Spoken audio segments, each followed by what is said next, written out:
په دې زندګۍ کې چې تا نه ګناه وشوه کوتاهي وشوه کمې وشو دا کمې دا کوتاهي دا د الله په حق کې وه نو توبه به وباسې بیا دپاره به دغه ګناه نه کې که دا د بنده په حق کې ده نو بنده له به هغه شی ورکړي چې کوم څه تې تا اخیستي دي داسې نه چېرې ته هغه خوري او هغې باندې ستا کاروبار چلېږي په هغې ستا کور دی په هغې باندې ستا ټول خاندان آباد دی او ته الله ته توبې وباسې او بیت الله ته ځې چې الله ما معاف کا ما نه حرام شوي دي الله رب العزت ما معاف کا ما پردې پټې نیولې الله ما معاف کا زه پردې په کور کې اوسېږم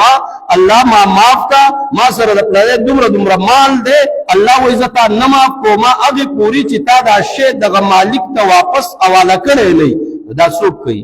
دا هیڅوک نه کوي ایمان دې ته وایي تقوا دې ته وایي پرهیزګاري دې ته وایي الله رب العزت د طرف نه چې د معافۍ اعلان کیږي نو هغه معافۍ حقدار انسان دې ته وایي چې هغه څه کوي هغه دا کوي چې هغه د پردی حق هغې ته ورکړي که غیبت دې کړی دی لاړ شه د هغې نه معافي وغواړه وایي صیبه ما ستا په حق کې کوتاهي کړې ده کمی مې کړی دی ستا مې غیبت کړی دی یا ستا مې چغلي کړې ده زه ستا نه معافي غواړم ما معاف کړه نو چې هغه صاحب معاف کړی نو الله به هم دې معاف کړي چې کوم حق دې د هغې نه اخیستی هغه دې هغې ته واپس کړو او چې کوم کوتاهي ستا نه په دې حق کې شوي وه کلونه پې تېر شوي وو میاشتې ورځې پې تېرې شوي وې او هغه د هغې الله نه بیا معافي غواړه چې الله دې کې مانه تاخیر کوتاهي کمې شوی دی زه نه وم پوه شوی اوس پوه شوم نو الله رب العزت دا ما ته معاف کا نو الله رب العزت بیا معاف